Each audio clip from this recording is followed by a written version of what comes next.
Hey everyone, and welcome to another episode of Helmets of the World. I am Mike B, and today we're going to be talking about the Polish WZ-50 steel helmet, one of my favorites and one of the most widely used helmets still today, believe it or not. We'll go over that at the end.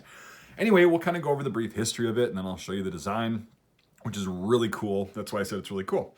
So after World War II, the eastern part of Europe was under Soviet kind of governance or occupation or whatever you want to call it. They were basically under Soviet rule.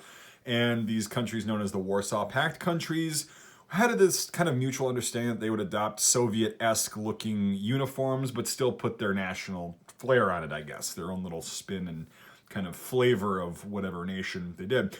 The two countries that didn't really utilize this SSH-40 style that you can already see are Romania and East Germany. Other than that, Poland was one of them that said, okay, we'll adopt the SSH-40 style. It will go from the WZ-31, which was it was a completely Polish design. It was pretty unique. And then we'll kind of combine that with the SSH-40 and the Italian M33, which we'll get to in a bit when we talk about the liner. So this model, obviously, because of the name, the model 1950 was designed and started to be manufactured in 1950 and was issued to Polish troops in 1951. So we'll get to the liner in a second, and I got to talk about the differences in between early ones and later ones. This one's probably a later one. It's not dated. I'll just spoil that for you right now. It's probably a mid to late 1960s manufacture, or it could be manufactured for export.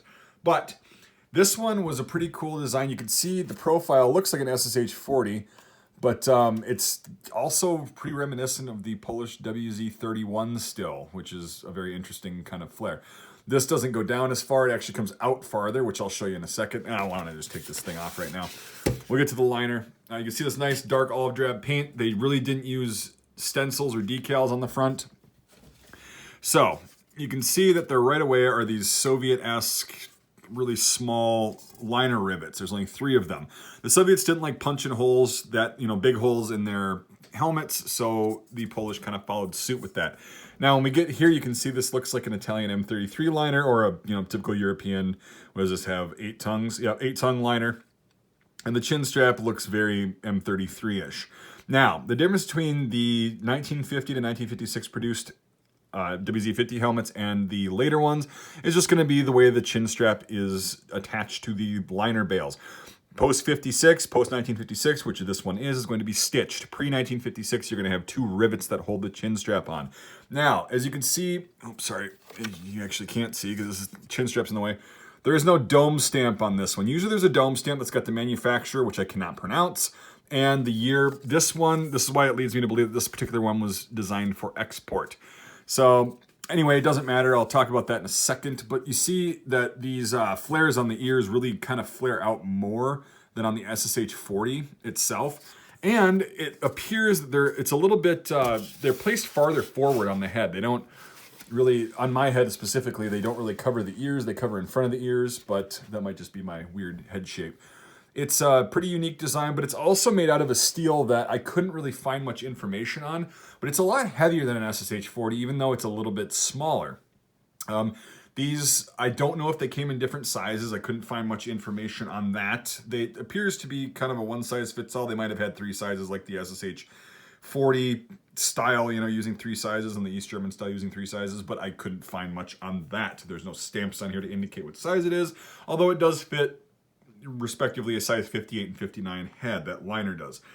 Now, we'll get back to the liner. I got to talk about the M33 kind of influence. So basically, the Polish took the WZ-31, the SSH-40, and the Italian M33 and combined it into making a really unique, yet still passable, Soviet Eastern Bloc, Warsaw Pact looking helmet.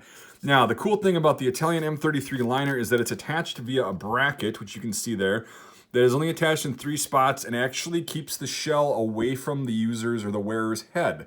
It's basically one of the kind of first floating liners, and that's why the Polish designed it that way, is because it reduces shock and concussion. And if you do get hit directly with a bullet, I haven't actually ballistic tested one of these at the time of me making this video, but if you do get hit and it does bubble out or dent or whatever, you've got some room in between the shell and the liner.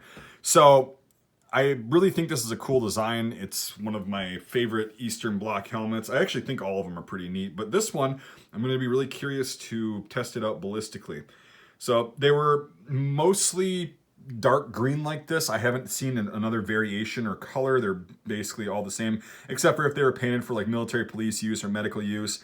There were some covers that were available, but I don't know if there were any official ones, but soldiers would kind of improvise out in the field.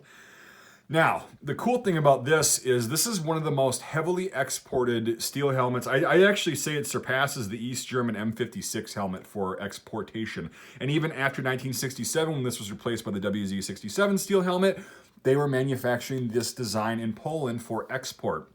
Now, where did these go?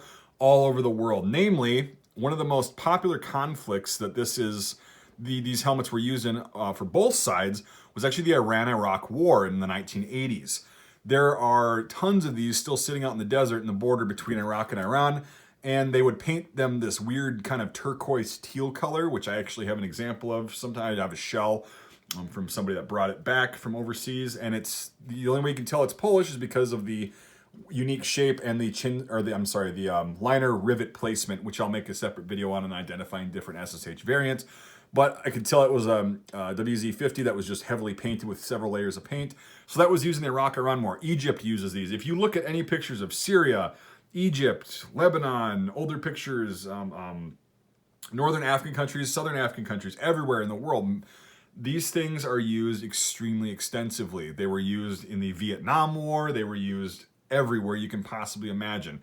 So Poland made these just because of the simple fact that they were easy and cheap to produce, and they were also highly effective. I don't know, taking a direct hit, but they were very well liked by people. The liner system and the chin strap and shell are all really good design. So that's just the basic kind of overview of the WZ-50 steel helmet. Again, I'm going to do a ballistic test on one of these and a WZ-67 fairly soon, just to see how well they perform or how not well they perform. It's a little bit heavier, like I said, so is the WZ-67. It's heavier than the Soviet variant, so I'm not exactly sure. If you know what kind of steel these were made out of for a fact, please put that in the comments, as I'm not exactly sure. It's a thick steel, and it's pretty dense. Anyway, if you have any questions, feel free to ask. I'll try to answer. I'm not an expert. I'm just some guy that's been collecting helmets for most of my life, but this is a pretty cool one. I don't know why I haven't made a video on this before, but anyway, this should add to the playlist quite nicely. So with that, if you enjoyed this video and do want to support my work and enable me to keep making really cool content like this, you can do so in a couple different ways. The first way is to become a Patreon supporter, the link to which is in the description. The other way is to become a channel member on YouTube by hitting the join button right below this video.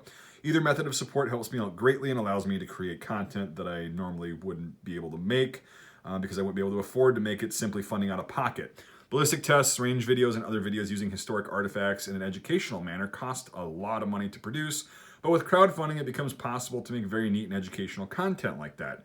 $5 a month or more on either platform gets you access to my Discord server, which is a very fun and interactive experience for myself and others that they've said. I learned a lot on there, to tell you the truth, and there are quite a few people on there already. And if you can't support the channel financially, I totally get that, and that's not a problem.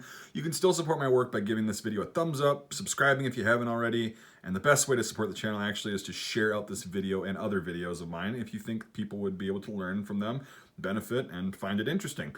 Well, now that we've got that done, again, I appreciate you watching, and we'll see you on the next episode of Helmets of the World.